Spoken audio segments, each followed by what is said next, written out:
Hello, everyone. Good day, and this is Desmond O'Neill here from O'Neill Photography with another interesting tutorial for you.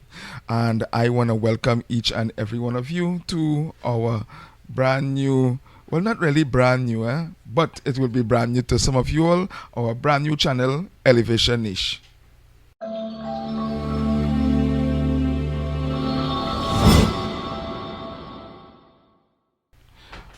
Welcome back. Okay, so we are here at Elevation Niche and I have a brand new tutorial for you. Today we have a very interesting feature that we're going to be using out of Gimp.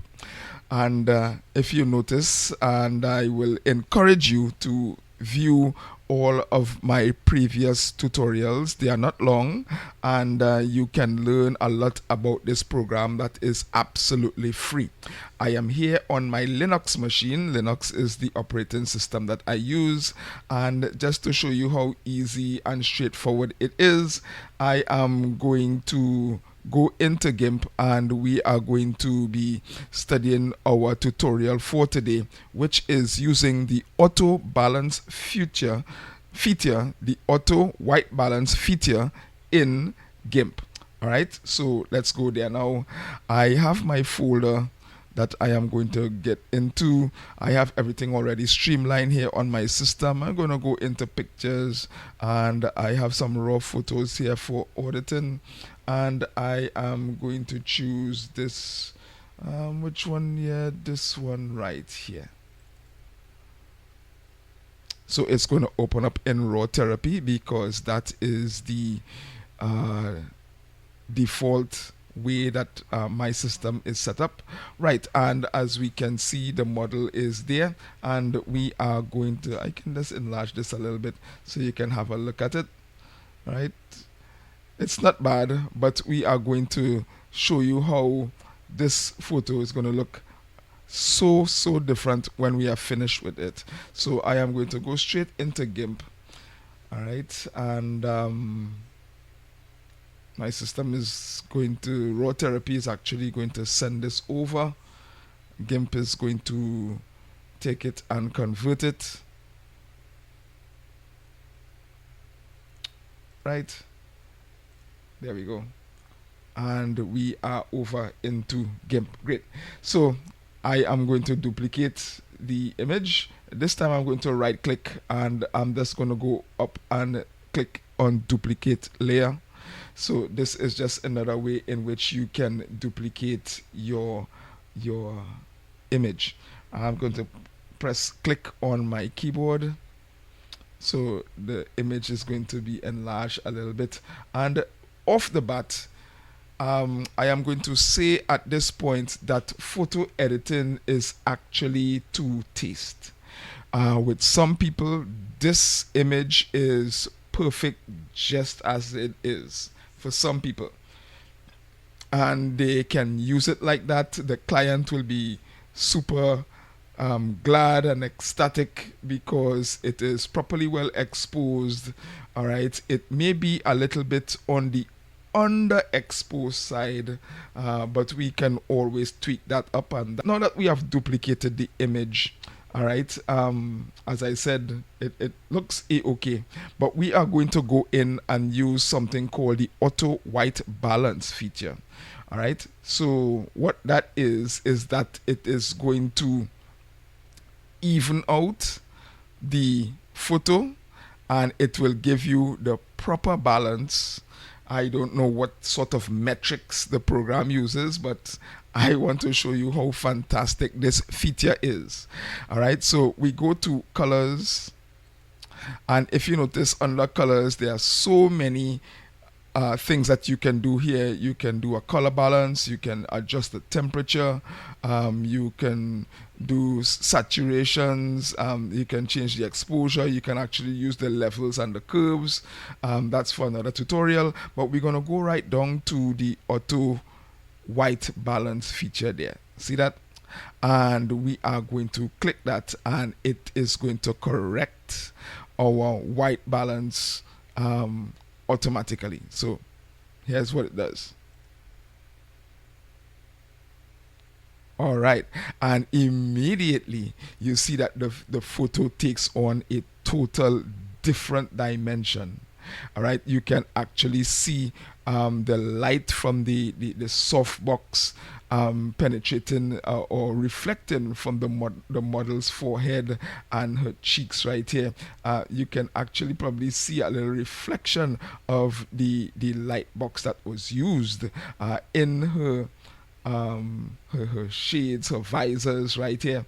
All right, all on the lips you see that soft light is reflecting there quite a bit, right? And let me show you how the photo was before.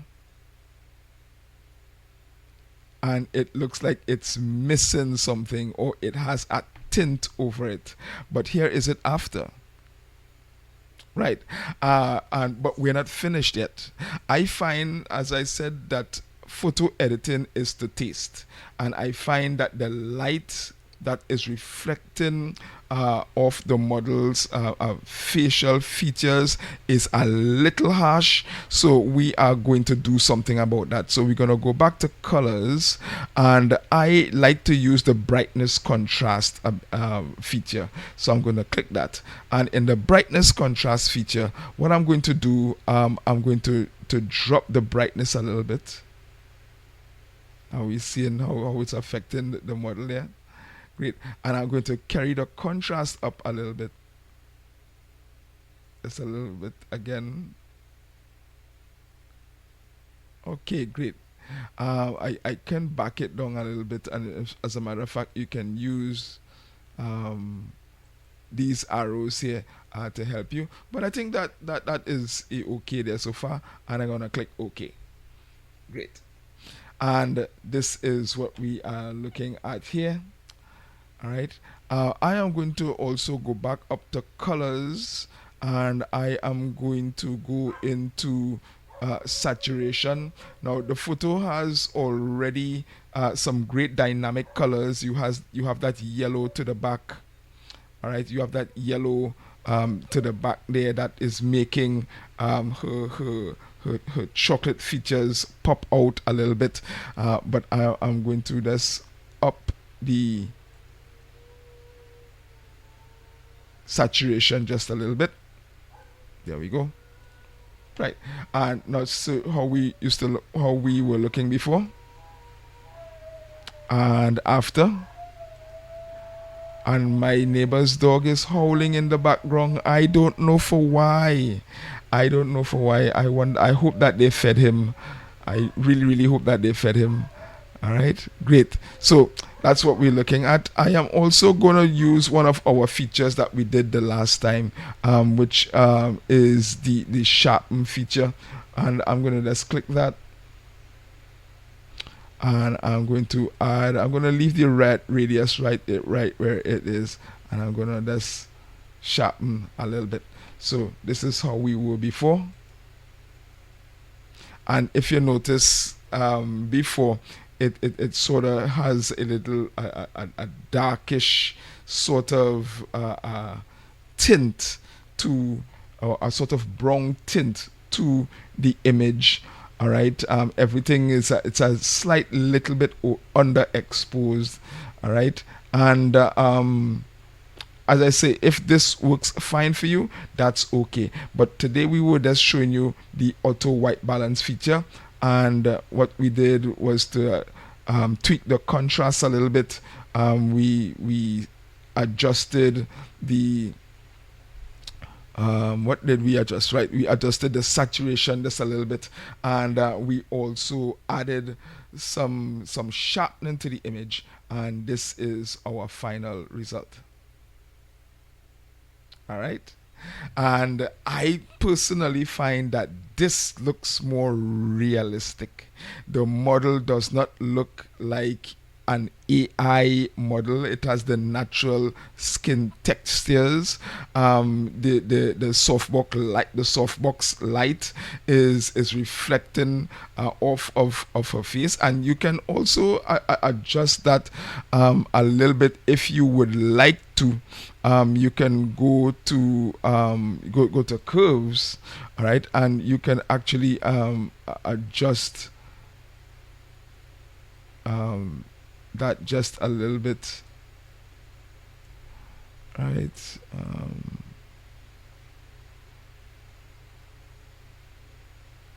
Right. You can adjust the curves just a little bit, and you can play around here with it just a little bit. All right. And as I said, it's totally to taste. Great and okay. And that is how we are looking there. Quite natural looking, right? Quite natural looking. The lighting is not too harsh, and everything is just looking proper. I can just press minus on the keyboard and bring it out just a little bit. All right, and that is what we are looking at there. All right, so from here you can actually send this to your Instagram and show people, hey, and you can actually show them a before and after. You can have your original photo here, and you can show them the after. Okay, all right, you can show them the after right here, the before and the after, and you can actually post the two on Instagram. And how do you send this to your desktop or to your photo folder, wherever have you? Well, it's very, very simple. We covered this in our last tutorial, but I am going to go over for the sake of those of you that are viewing this particular video for the very first time. All you go to is File, and you want to go to Export As. Remember that, not Save As, because if you go to Save As, it will save the image under a file format that only Gimp alone can read. But what we want to do, we want to export this image, our completed image. We want to export that. But before I do you know that you can do one out of two things? If you export it, the program itself is only going to be exporting the top image, not the bottom. All right, so you can also do something like this. You right click and you can actually merge down, so that this now becomes your original image. Merge down. Great. And so we just have one image, and you can duplicate this image and continue editing from there.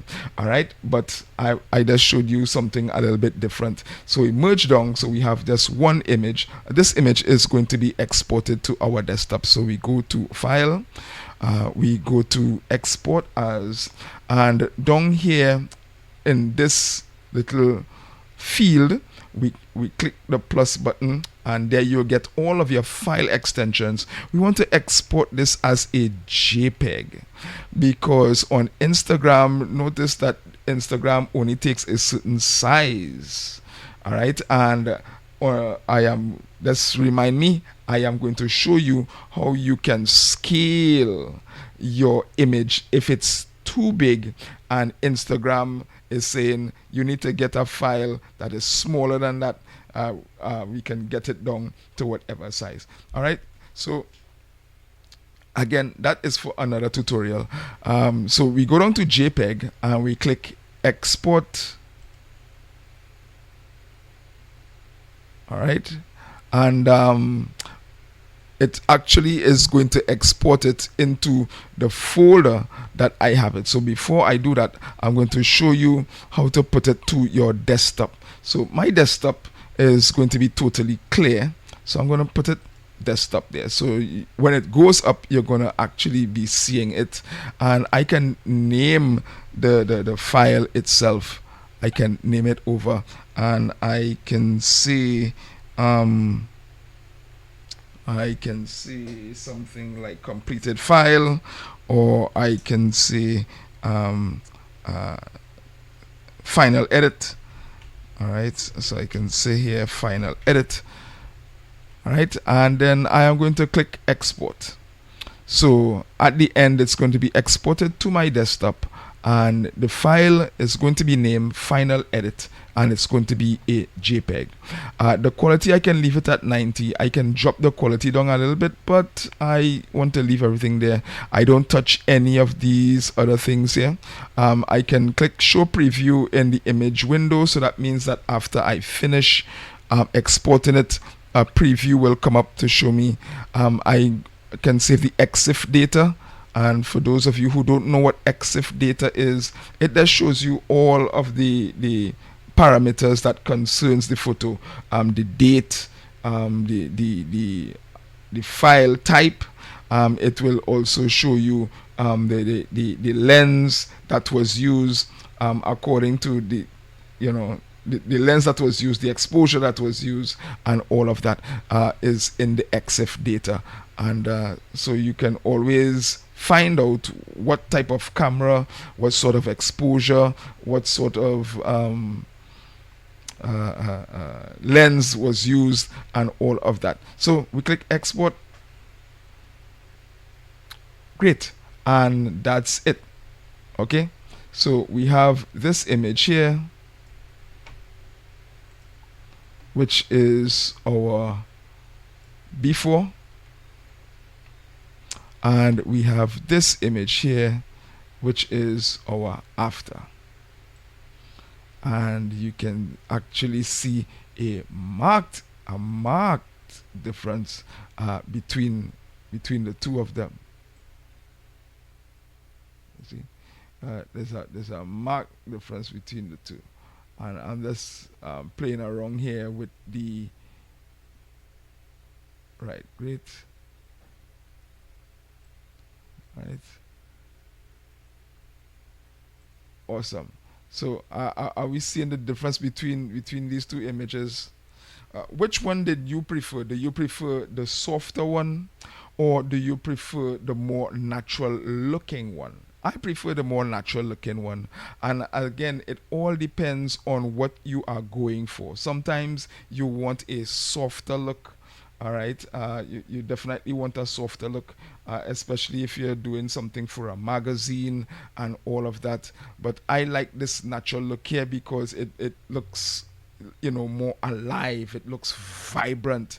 The yellow is popping and that sort of thing. But that's just me. What about you? You can also leave your comments in the comment section, and we can have a great discussion. All right. So that is all for today in terms of using the auto white balance feature in Gimp. If you like the tutorial, if you learn something, if you would like to learn more about this fantastic free program, by the way, there is no monthly fee, there is no credit card you have to send, whether you're using Linux, Windows, or Mac. It is absolutely free. You can go to Gimp, just type in Gimp download, and it will download for you. If you're using Linux, you can go to your program store and just download it straight to your system, no problems whatsoever, and you can start editing and having professional looking photos. All right. If you please like and subscribe. If you like our content, please like and subscribe, and please share the content with your family members and friends. All right. If you don't like it, you can always let us know in the ways in which we can improve our channel as well. So for now, this is Desmond O'Neill of O'Neill Photography, and I'm going to see you guys at the next time. Take care now.